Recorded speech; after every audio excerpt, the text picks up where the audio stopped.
नमस्कार। चलिए, आज हम सूचना का अधिकार अधिनियम यानी आरटीआई एक्ट 2005 को समझते हैं, वो भी सीधे सीधे एग्जाम के नजरिए से।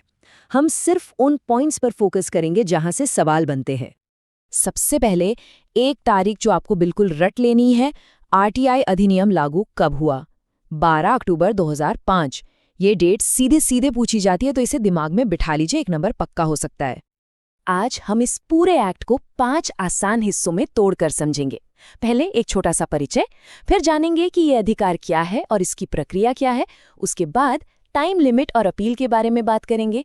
फिर ये देखेंगे कि कौन सी जानकारी देने से मना किया जा सकता है, और आखिर में लोकहित के नियम पर बात करेंगे।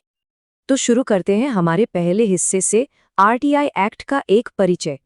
आखिर ये कानून बनाया ही क्यों गया, इसका मकसद क्या है? देखिए, इस कानून का मकसद बहुत सीधा और साफ है। ये हम जैसे आम नागरिकों को सरकारी दफ्तरों यानी पब्लिक अथॉरिटीज के कंट्रोल में रखी गई जानकारी तक पहुंचने का एक व्यवहारिक अधिकार देता है। इससे होता क्या है? सरकार के काम में पारदर्शिता आती है और अधिकारियों की जवाबदेही तय होती है। चलिए, अब अगले हिस्से पर चलते हैं, अधिकार और प्रक्रिया। इसमें हम जानेंगे कि भाई जानकारी मांग कौन सकता है, किससे मांग सकता है और कैसे मांग सकता है। यहाँ से एक सीधा सवाल बनता है, क्या कोई भी आरटीआई फाइल कर सकता है?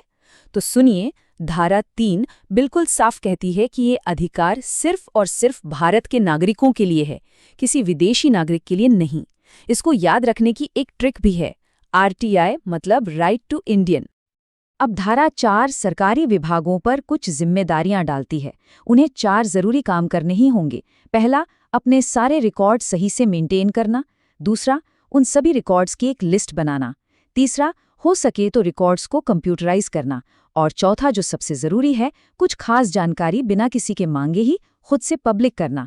इसे कहते हैं स्वतः प्रकाशन या सुओ मोटो डिस्क्लोजर। धारा 6 ने एप्लीकेशन देने की प्रक्रिया को बहुत ही आसान बना दिया है। आप लिखकर भी दे सकते हैं या ऑनलाइन भी। भाषा हिंदी, इंग्लिश या आपकी जो भी स्थानीय आधिकारिक भाषा हो उसमें दे सकते हैं। और सबसे बड़ी बात, आपको ये बताने की कोई जरूरत नहीं है कि आपको ये जानकारी चाहिए क्यों। अच्छा, अब आपकी एप्लीकेशन को देखेगा कौन? इसके लिए धारा 5 के तहत हर सरकारी विभाग में जन सूचना अधिकारी यानी पब्लिक इन्फॉर्मेशन ऑफिसर्स यानी पीआईओज नियुक्त होते हैं। केंद्र सरकार के दफ्तरों में सीपीआईओ और राज्य सरकार के दफ्तरों में एसपीआईओ। इनकी मदद के लिए सहायक पीआईओ यानी एपीआईओ भी होते हैं। ये पॉइंट परीक्षा के लिए बहुत जरूरी है, इसे ध्यान से समझिए। अगर आपने अपनी एप्लीकेशन सीधे पीआईओ को न देकर सहायक पीआईओ यानी एपीआईओ को दी है, तो जवाब देने की जो भी टाइम लिमिट है उसमें 5 दिन और जुड़ जाएंगे। चलिए, अब उस हिस्से पर आते हैं जहां से परीक्षाओं में सबसे ज्यादा सवाल बनते हैं।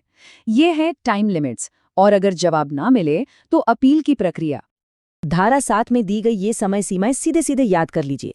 किसी सामान्य मामले में जवाब देने के लिए 30 दिन का समय है, लेकिन अगर मामला किसी की जिंदगी या आज़ादी से जुड़ा हो तो सिर्फ 48 घंटे।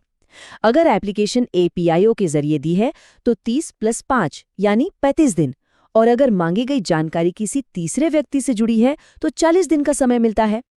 और मान लीजिए पीआईओ ने तय समय में कोई जवाब ही नहीं दिया, तो क्या होगा? तो कानून ये मान लेगा कि उसने आपकी अर्जी को खारिज कर दिया है। इसे कहते हैं मानित अस्वीकृति या डीम्ड रिजेक्शन, और इसका मतलब है कि अब आप आगे अपील कर सकते हैं।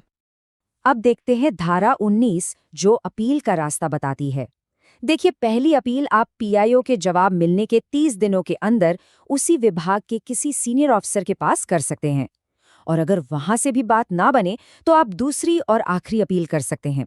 ये अपील 90 दिनों के अंदर सीधे केंद्रीय सूचना आयोग यानी सीआईसी या राज्य सूचना आयोग यानी एसआईसी में की जाती है। तो इन सूचना आयोगों के पास क्या ताकतें हैं? धारा 18 के मुताबिक इनके पास एक सिविल कोर्ट जैसी शक्तियां होती हैं। मतलब ये किसी को भी पूछताछ के लिए बुलाने का समन भेज सकते हैं, कोई भी दस्तावेज मंगवा सकते हैं और शपथ पर सबूत भी ले सकते हैं। लेकिन एक बात जो याद रखनी है, ये किसी को जेल भेजने जैसी आपराधिक सजा नहीं दे सकते। अब हम आरटीआई के सबसे महत्वपूर्ण और कह सकते हैं थोड़े से मुश्किल हिस्से पर आ गए हैं। ये है धारा 8, जो बताती है कि वो कौन सी जानकारी है जिसे देने से मना किया जा सकता है। धारा 8(1) में कुल 10 तरह की जानकारियों की लिस्ट है। अब इन 10 को याद कैसे रखा जाए? इसके लिए एक मास्टर ट्रिक है। बस अंग्रेजी के अक्षर ए से लेकर जे तक याद कर लीजिए। चलिए एक एक करके इन्हें देखते हैं। तो ए का मतलब है ऐसी जानकारी जिससे देश की सुरक्षा और संप्रभुता को खतरा हो। बी मतलब वो जानकारी जिसे देने से किसी भी कोर्ट ने मना किया हो। सी मतलब जिससे संसद के विशेषाधिकार का हनन हो।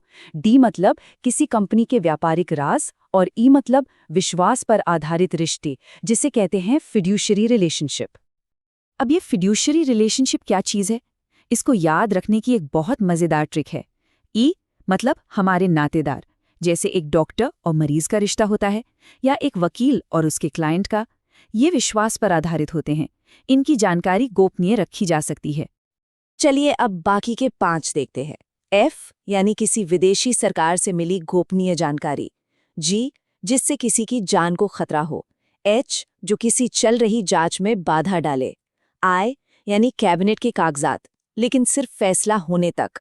और जे किसी व्यक्ति की ऐसी निजी जानकारी जिसका पब्लिक के काम से कोई लेना देना ना हो। तो क्या इसका मतलब ये है कि छूट वाली जानकारी कभी भी किसी भी हालत में नहीं दी जा सकती? नहीं, ऐसा नहीं है। चलिए अपने आखिरी हिस्से में देखते हैं कि लोकहित का नियम यहाँ कैसे काम करता है। धारा 8(2) एक तरह का ट्रम्प कार्ड है। ये कहता है कि अगर किसी जानकारी को पब्लिक करने से होने वाला फायदा यानी जनहित उसे छिपाने से होने वाले नुकसान से ज्यादा भारी है, तो फिर वो जानकारी देनी पड़ेगी, भले ही वो छूट वाली लिस्ट में क्यों ना आती हो। यहाँ आखिरी फैसला लोकहित के आधार पर होता है। और आखिर में है धारा 8(3) का 20 साल वाला नियम। ये बहुत सिंपल है।